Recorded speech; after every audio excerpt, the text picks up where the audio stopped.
This is the bridge of MV Ross Revenge, unchanged from when she was built in 1960. She was a super trawler, intended to operate in the most hostile parts of the ocean. As part of the Ross fleet, she became the pride of Grimsby, bringing home record catches and record earnings, until the mid-70s, when the cod wars and the common market deprived Britain of her traditional fishing grounds. Most of the UK fishing fleet was cut up, and indeed Revenge almost suffered that fate. But fortunately, the veteran offshore station Radio Caroline obtained her, as they needed a replacement pirate ship. In being converted, the captain's cabin became a record library, and the sickbay and bosun's cabin became radio studios.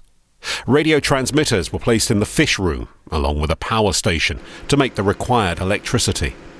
The ship was ballasted to counter a massive mast that looked impressive, but was an unwise addition.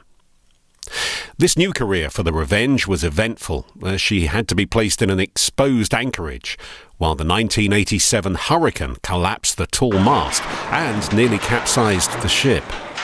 Revenge was raided by armed officials who wanted to silence the station. But most dramatically, she was shipwrecked on that graveyard of ships, the Goodwin Sands, and later towed into Dover utterly derelict. Again, the scrapyard loomed, but in 1992, volunteers took responsibility for the ship and have funded and repaired her for 3 decades. A highlight was when she left Tilbury Docks to lay at anchor in Essex, where she presently remains, welcoming visitors and again being the home of Radio Caroline. But essentially, she is still a Grimsby trawler. Now she needs to go to dry dock for extensive work far beyond the budget and skill of the volunteers. We can, by our own efforts, prepare the Forepeak area as an exhibition and cinema learning facility, teaching historic marine engineering to the younger generation. The sad loss of the UK fishing industry and the social change during the 60s of youth fashion, lifestyle and music, driven by Radio Caroline during the golden age of pirate radio. Revenge was last in dry dock decades ago, and she very much needs that attention again.